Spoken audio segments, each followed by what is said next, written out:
Hey folks, Ken here. Just a quick update. As you might notice, I've changed things around. I'm off work the last week and next week, so I started making preparations for the rotary shower. So you may notice that I've shortened this shelf. Now it is a rough and ready shelf as it is. So I just cut it down. It did go right up to here. I've cut it down. The rotary shower is about 45 centimeters diameter, so it's not very big. I put a leg in that wasn't previously here. The bit of wood is twisted. I may replace that. What I'll probably do at some stage as well is put a joist across just to give it support against the wall, but I think I'll wait until the rotary shower is in and determine which way my pipe is running at that stage, and I may even use the joist as a support for pipe work, so I leave that's solid enough. There's just two big screws into it. It's not as though there's much weight on it, so that piece is done. I also moved my big blue. You'll remember it sat just here where the watering can is. My pipe work ran down the other side. I've flipped the pipe work over, shortened it, and I now run the hose around the back of my filter into the big blue here and then out, and then, as I said in previous videos, it goes into the clean side rather, of the filter and back to the pond. So that's the kind of bits done. I also put in an extra socket here. I thought I had enough, but I didn't, because I'm going to need a socket for an additional pump. So I put in an extra socket for the 2 air pumps. That was a bit of a challenge. My back isn't great, and I was leaning over the filter at an angle, and you know the way when you're trying to get wires and twist pairs of wires into sockets, it just wouldn't go, and I needed a visit to the chiropractor after it, but there you go. So that's done. I also put in a socket here for 2 water pumps. So what I do at the moment is I used to have the water pump feeding the main pond going into the control box for the filter, which means if the water level drops in the filter, it cuts off that pump. However, the back I just left on a separate socket that feeds the back of the pond. You would have seen, and the waterfall only runs during the summer months. That's that pump there. What I did was, what I'll probably do I'm going to put a pump. So I said before, this is an outlet on the clean side of the drum, so it hasn't gone through the biochamber and the combi. So that is ideal to feed into a shower. That's what it's there for. So I'll pull out of that. Gives me the added advantage. It gives me extra pull on my bottom drains, but doesn't move the water too fast through the combi drum either. That's kind of one of the little disadvantages of a combi drum. You don't want to be pulling the water too fast by your media, so I'll do that, and it's in a nice place. So I'll come out here with a 50mm pipe, a 90, run down, have a pump in just where the watering can is. I'll obviously move the watering can. It will go up and then kick up at a 90° up to the shower. I'm going to make a wooden stand, by the way. My water level is about here, and I will build a wooden stand slightly higher than that for the shower to sit on, and it will be rough and ready. Just to let you know, I'll buy some wood in B&Q and just hammer a sturdy, or screw a sturdy stand together that will hold it. May even sort of put a couple of anchors in the wall and put a chain around it as well, just in case it did move, or the stand did move, that it wouldn't topple anywhere.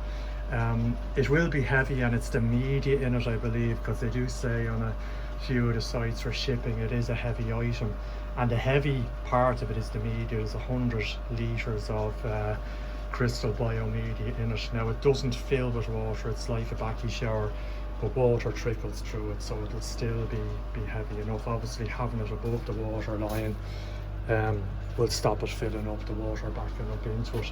And then there's a pipe at the bottom, and that should feed back in. And then the plan is to have a T in this pipe, which is my return to the main pond. But a slight doubt in my mind about that, because obviously I have a pump in here coming out of that centre outlet there that pumps the water along that pipe back to the pond. So if I put a T in here, and I'd be interested in any opinions, will the water from the shower flow back? Because somebody said to me, oh, make sure you have a non-return valve, and that works great. So I could have a non-return valve on the return from the shower, but if the pressure here is always high on the pond return side, it will keep that non-return valve closed all the time, so that means the water will back up in the shower. Now I don't know, if I put a T in here and stuck a pipe up above the water line and turned on that pump, would the water shoot out the top, or would it, I'd be able to look down and just see the water? Now given that that is a 20,000 litre pump, and I only have it running at 40,000 at the moment, so what's that, or 40%, which is about 8,000 litres a minute. It's still a fair whack going back to the main pond, but that is a question in my head as to whether that will work. I did originally want to return my big blue in here with a T-piece, and I decided to go for a drum on advice from a couple of people, because their advice was it will never trickle in because the pressure will be too great on the pond return. So I'd be interested to hear, has anyone else done that on a pond return, T the pond return after the pump? The other possibility is to run a pipe around here and go in to the return before the pump, although I don't have an awful lot of room. I could rearrange the pipe, but it's a lot more work. It'd be much easier on much less pipe, obviously, just to tap in there just before that. So I'm lucky, it was good thinking of a mate of mine who did my pipe work, put two ball valves in there, which means of course I can turn them off, work on the pipe anywhere without having to drop the level of the pond, which is great. So I'd be interested to hear people's thoughts on that. Am I being naive, trickling it back into a return after the pump on the return? Answers on it in the postcard, as they say. So yeah, with this socket here, so the plan is I want to have both the main pond pump and the shower pump here, so if the water level drops for whatever reason, it kills both pumps. So I don't want a situation where you know, the water level drops and I still have water going into the shower, but the pump turned off for the main pond, and the water will likely in that case back up into the shower and potentially overflow around here. So what I did was I did look at the wiring in there. Actually it's interesting, the wiring isn't great. It's not very thick wire, I don't have any pictures of it, but I was looking to tap this into the wire, and then I said no, actually it's just easier to stick a plug on the end of it and put it in here.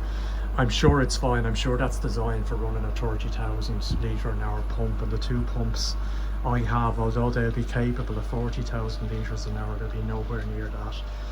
I'm being told with one of those showers, a friend of mine who has one locally here, he initially put a 10,000 on his, but he said the head wasn't enough to reach the top of the shower, and his would be kind of at a similar position to mine above his water line. It's a gravity fed system, so he said he needed a 20,000 litre to get the head height to feed the shower adequately. So that's what I do. The difference between a 10 and a 20 is negligible anyway. So the other bit of this video is I want to do my bottom drains again, and I think I've learned, I'll just turn bits of this off for a minute, that close ball valves with one hand. If you've looked at previous videos, my bottom draining into the dirty side of my pond hasn't worked. I'm going to turn off this one as well. That's it. I'm glad I got the right one. So what I will do is I'm going to stick a hose in here and try and pump it out. Just give me a second. Move something here. So there's the dirty side of my filter, and you can see my UV in there. The 3 drains, 2 bottom drains on either side. They're the only ones I'm concerned about though, because the skimmer's a much shorter line and there's not as much crop goes through that. So I have been draining down this side and flushing the bottom drains into the filter, and I don't think it's been working because I've got on one of my previous videos the far drain there has become sluggish. I'm getting this glugging effect on it. So what I've done is, prompted by one of Adam Julian's videos, if you haven't looked at Adam's stuff, I have got, or hired in this instance, a petrol driven pump, and this is a 2-inch version, but it's actually the trash version, which means it's capable of handling dirty water with sand, muck, whatever. Now this is an expensive, this is a Honda first of all, which means it's the original, and this is the trash version, which is about €1,100 or £900 sterling, which is probably a bit of overkill, but I got it for €50 for the weekend just to try out my theory. I need to sort that out. Actually, I primed them by filling them with water there, and you can see the water's dripping out, so I need to turn that big nut there. I'll get something to do that. It's not sealed, so that means it'll suck in air. So this is the suction side, and then this is going out. I thought I'd make it to the grass, but I didn't. It's going into the back of the trees there, and I have another camera there. So in theory, and Adam showed this a few times, you stick this hose in there, it doesn't even have to go into the drain itself, and it sucks out at great force, and obviously the gravity then sucks the water into, I'll just close these down. Which one will I go for first? Sorry, I just closed them down for a second. I have these 2 closed because if I don't, I have no return valve on this back piece of the pond, and being gravity, if I don't shut that off and I turn off the pump, it starts to drain down into the main pond and then into my overflow. So what I'll probably do is I'm just going to do one of these, and maybe what I'll do is I'll do the one I have the problem with. I'm debating whether I need to take my UV out of there. It's a bit of hassle because I have to loosen it here in the wire. I might just leave it. It should be all right, because it's not even, I don't seeing Adam do this, and the way Adam did it was he had a spare inlet, so he just used that and put a rubber adapter on it and a pipe and connected that up to his pump and just sucked it. So I'm guessing if I just drop it in there, and it will suck the water out of the drum on the sort of media and clean side of it, but only down as far as the bottom of the drum. I don't know if you can see that, and then it should hopefully. So what I have as well is on this other side I have a another camera, so I might be able to patch in water, though we should be able to see as I'm doing it. You won't be able to hear with the noise of this, and I haven't got it going yet, so I will stop and get it going and then do the suction, and we should be able to see with a bit of light, hopefully a lot of dirty water come out of there, because there's definitely a problem with that fire drain, and I'm expecting a lot of crap and silt that I'm just not getting out. And one of the problems I have, there's reasonably long runs on those, and it's not your sort of normal one where you come out, you're 90, you're up and another 90 in. I've got a bit of 90 and 45 going on outside with a couple of these. to line them up to bring them in here, so it's not ideal, and I'd say it just adds to that silt build up that I'm getting. So I'm going to try and get this going. What I'm going to do first of all is get something to tighten that and stop it leaking, and then I'll get this going, and hopefully it'll join me when I got this thing. What I had to do, because you can see that thing, it's filthy. I'd say it was on a building site last, sucking up a mucky load of crap, and this whole pipe was filthy, so I flushed it out with the power washer and clean. That's it clean, by the way. You should see it before. I didn't bother with this side because it doesn't matter, that's just going to waste, but at least it's sucking out of the pond, and I'm sucking it to waste. I certainly would not use that to transfer water to put fish in. So what I plan to do is, if this is successful, and judging by Adam's videos it should be, I will buy one. And you know, the Honda's overkill. People say with the Honda, they're kind of the gold standard, the original design. If you're going to be using them nearly every day or very regularly, go for the Honda. The one I go for is the 2-inch sort of clean water system, and you know, while it says a trash pump and dirty water, what we get out of a koi pond wouldn't be sufficient for a trash pump, I don't think. You know, it's going to be very soft fish waste, algae that breaks up anyway. You know, this is for taking out sand, mud, which wouldn't be in my ponds. It might be other ponds where you'd have a lot of that stuff in it.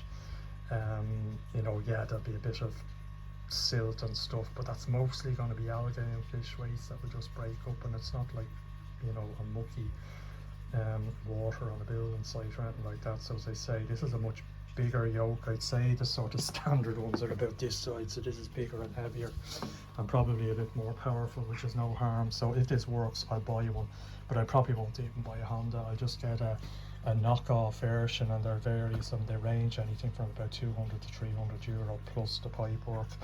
The pipe for the exit, this stuff is very cheap. You get a length of that of 10 meters for a fiver. This stuff here has to be a lot more solid, because if you were to use something that isn't solid, it would just collapse with the suction. So you can see there, if I stand on it, it's very solid. There's not much flex in it at all, and that stuff in Ireland for 2 inches about 10 euro a metre. Not too bad, you know. I probably get 5 or 6 meters of it. Yeah, so what I'm going to do is try and figure. I did look at a few videos and starting these up, so hopefully it does start. And I'll first of all tighten that up, that it's not sucking in air. I don't care if it's leaking on the outlet, that doesn't matter, but when it's leaking on the inlet, it could be a problem. Probably not good for the impeller that it's sucking in air either. And that's it. So join me in a second and hopefully this works.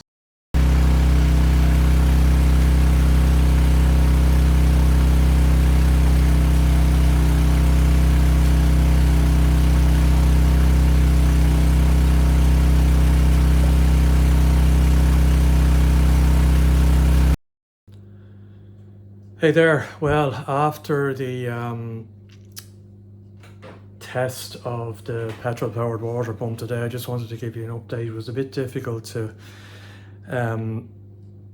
film and show what was going on, and it's, as you can probably notice, first of all, my camera work's not great, and second of all, it's not easy to and pretty dark in that dirty side of the filter.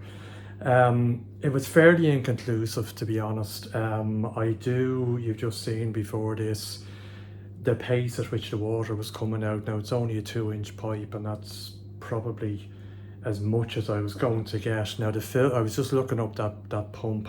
It's rated for 600 to 1100 litres a minute, so that's fairly significant. However, that pump itself wasn't in great condition. It was leaking, as I showed. I did try tightening up that nut after, and it wouldn't, so the leak was still there. Second of all, the pipes that I got with it weren't long enough, so I couldn't position the pump where I wanted to. As you probably noticed, I had to run the outlet up over a wall, which is about 1.5 meters, and I think that didn't help the output. So you know, having said that, it was probably as much water as I've moved through those bottom drains ever. I did both of them. No significant, you know, the usual bit of algae and poop and food and whatever. But I didn't get that sort of, if you watch any of Adam Julian's videos, the black water that he gets out. So, you know, I probably will invest in one. I may go for the 3-inch version. That's a bit more powerful and move more water, and certainly get longer hoses that will suit my setup. But it does sort of suggest my bottom drains aren't as bad as I possibly worried. And one of the things I did during the week was I shut down the good drain, the spin drifter, and just ran the front one on its own.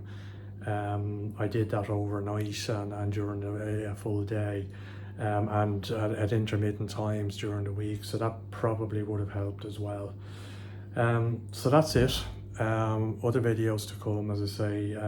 The next sort of big project is the shower, but that's a few weeks away yet. I'm just using the time I have at the minute to get ready for it, rather than having all the woodwork to do as well as all the plumbing to do. So get all the woodwork done and then be ready to at least start putting it in when I get it.